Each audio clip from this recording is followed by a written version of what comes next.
Now the festival of unleavened bread, which is called the Passover, was near. The chief priest and the scribes were looking for a way to put Jesus to death, for they were afraid of the people. Then Satan entered into Judas, called Iscariot, who was one of the 12.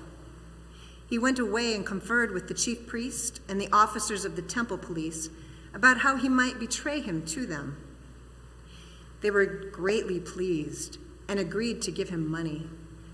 So he consented and began to look for an opportunity to betray him to them when no crowd was present.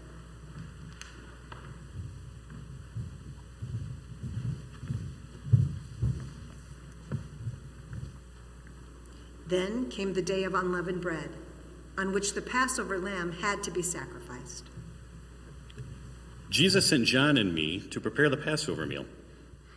And he had some pretty specific instructions, as if he'd started the preparations for us. Yes, we were to enter the city, look for a man carrying a jar of water, and then follow him into the house that he entered. Then we were to find the owner of the house and say, "The teacher asks you, where is the guest room where I may eat the Passover with my disciples?" The man showed us a large, furnished room upstairs, and we made the preparations for our meal there. I will remember that meal forever, how Jesus told us how eager he was to eat with us before he suffered. And we could not understand what he meant about his coming suffering or his fulfillment in the kingdom of God. Do you remember what he said about the bread and the wine? We were to divide it among ourselves, but he said he would not drink it until the kingdom of God had come. It's what he said about his body I can't forget, that the bread was his body given for us, and the wine was his blood shed for us, that he was a new covenant. I still don't think I understand, but I know I will always think of him when I eat and drink, just as he said. And we now know what he meant about one of us betraying him. All we could do that night is argue about who would do such a thing. And argue about which of us was greater.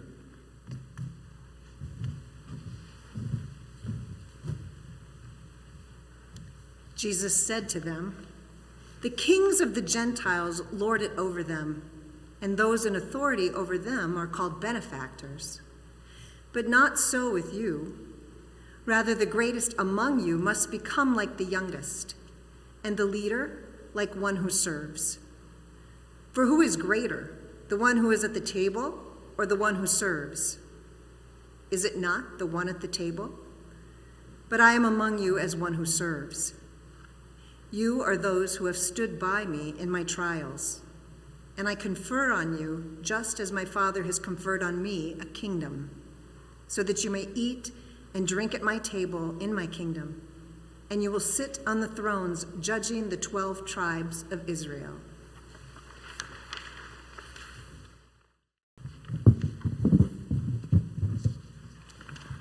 Jesus surprised Peter by calling him by his birth name, but I think he was more surprised by what he said. I know I was. "Listen, Simon, Satan has demanded to sift all of you like wheat." I hear you. Intense, even though Jesus said he was praying for his faith to not fail. What about Peter's vow to go to prison or to die for Jesus? What sticks with me were these words, "When you turn back to your brothers." Turn back. He somehow knew Peter would deny he even knew him 3 times. That's quite specific.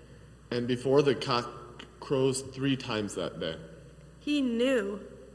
He did. So how could we not know?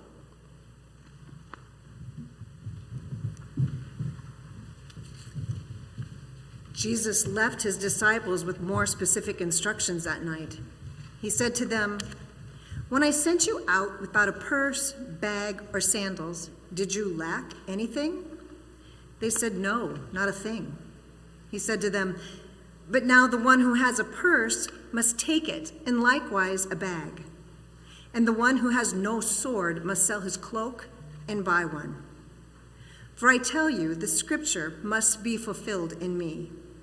And he was counted among the lawless. And indeed, what is written about me is being fulfilled." They said, "Lord, look, here are 2 swords." He replied, "It is enough." I thought that night on the Mount of Olives would be like the others. Jesus went there to pray often. But this night was very different. How he told us to pray so that we might not, how did he say it? Come into the time of trial. Yeah, but his prayers were far different from ours. I heard him asking for his Father. He asked to have a cup taken away from him, and if that couldn't happen, to have his Father's will be done. And then you must have fallen asleep. I did. We all did. And then an angel from heaven appeared to him and gave him strength.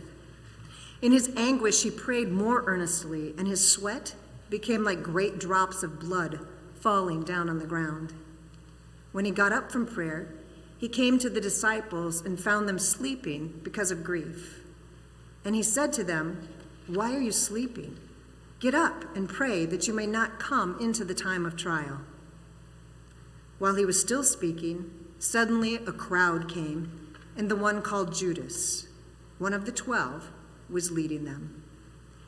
He approached Jesus to kiss him, but Jesus said to him, "Judas, is it with a kiss that you are betraying the Son of Man?" When those who were around him saw what was coming, they asked, "Lord, should we strike with the sword?"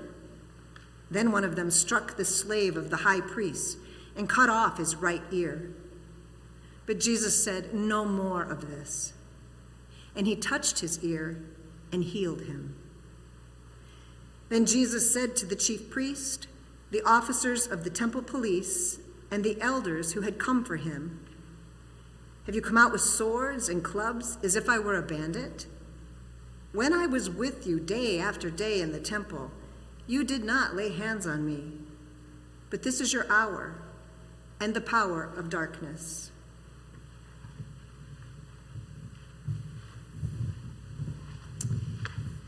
And then they seized him and led him away, bringing him into the high priest's house.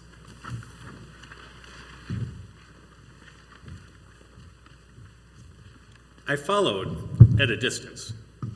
And I saw you as you sat by the fire in the courtyard. I was certain I had seen you with the man they had arrested. But I told you I didn't know him. I saw you too that night. I recognized you as one of them.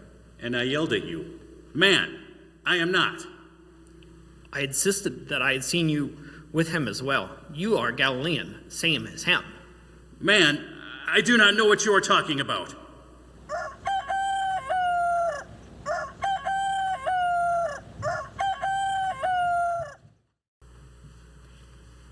Now the men who were holding Jesus began to mock him and beat him. They also blindfolded him and kept asking him, "Prophesy, who is it that struck you?" They kept heaping many other insults on him. When day came, the assembly of the elders of the people, both chief priests and scribes, gathered together, and they brought him to their council. They said, "If you are the Messiah, tell us." He replied, "If I tell you, you will not believe, and if I question you, you will not answer. But from now on, the Son of Man will be seated at the right hand of the power of God." All of them asked, "Are you then the Son of God?" He said to them, "You say that I am." Then they said, "What further testimony do we need? We have heard it ourselves from his own lips."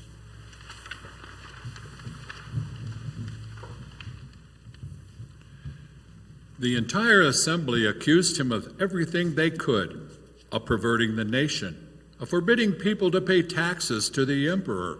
And they accused him of saying he was a Messiah, a king. Do you remember how Jesus responded when Pilate asked him if he was the king of the Jews? He said, "You say so." And Pilate seemed to be on Jesus' side. He said he found no basis for the accusations. That crowd just wouldn't let up. They were so insistent. It was Jesus' teaching throughout Judea that seemed to anger them the most. I think Pilate was glad to hear Jesus was Galilean. That meant he was under Herod's jurisdiction instead. So that's how Jesus ended up in Jerusalem. I had heard Pilate had wanted to meet Jesus, but not for a trial. Right. Herod wanted to see Jesus perform some signs. They said he spent a lot of time questioning him, but Jesus said nothing at all. It only made the chief priests and scribes madder. Herod's soldiers began mocking him too. It's all so hard to take in.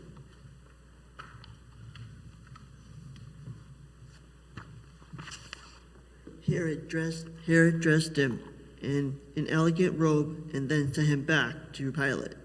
They say Herod and Pilate stopped being enemies, making friends that day.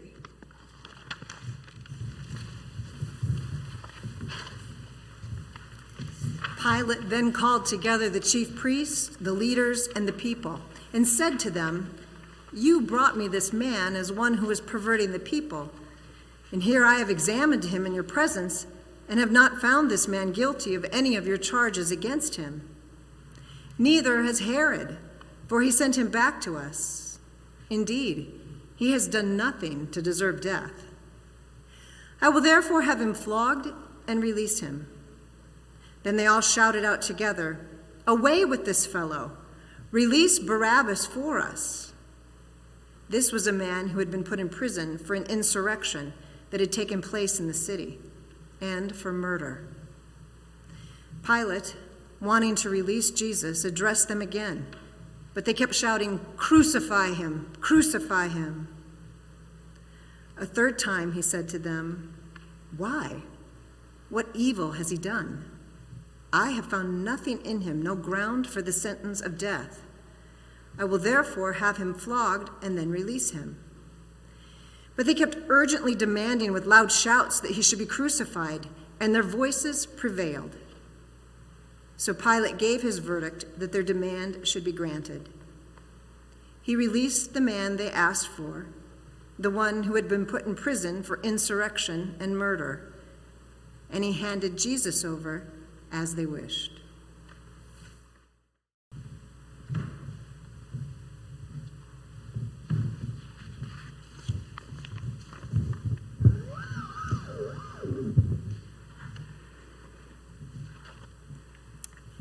When they led him away, they seized a man, Simon of Cyrene, who was coming from the country, and they laid the cross on him and made him carry it behind Jesus.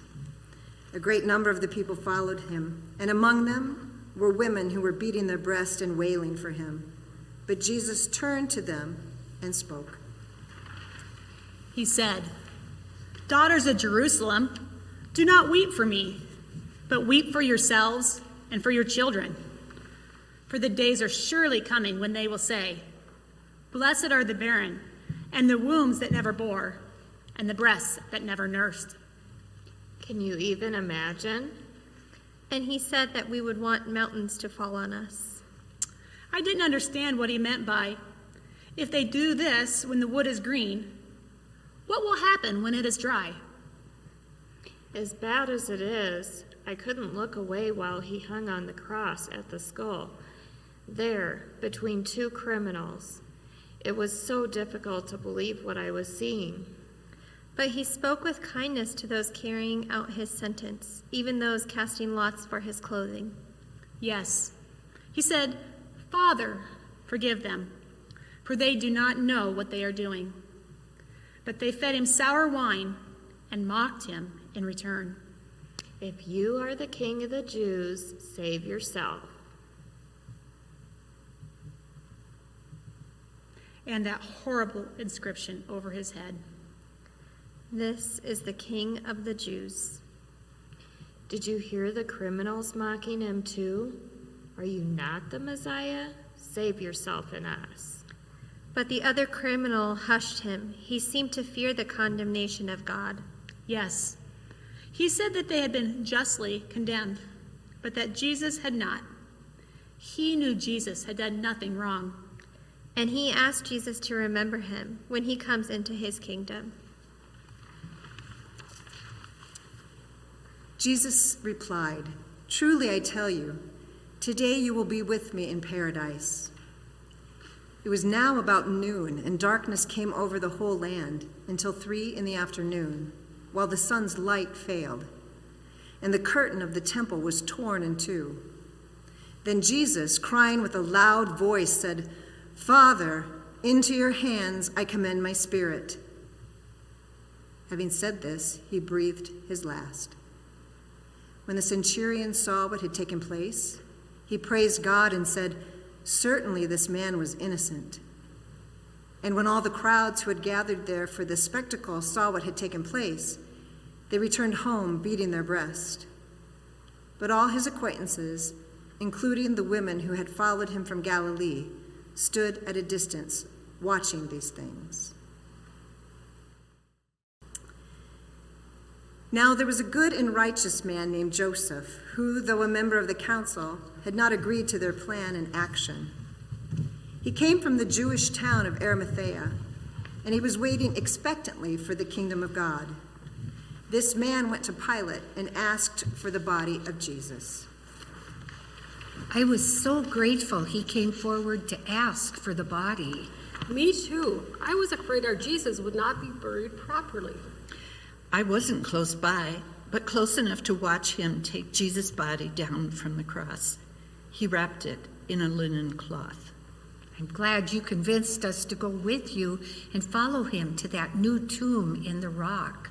How else would we have known where to find him? Yes, had it not been for the day of preparation with the Sabbath about to begin, we could have prepared his body right then.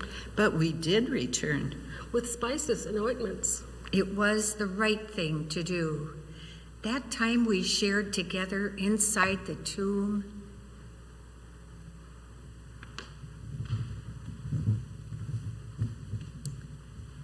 The women departed one another, grateful for the Sabbath, in time to rest and reflect.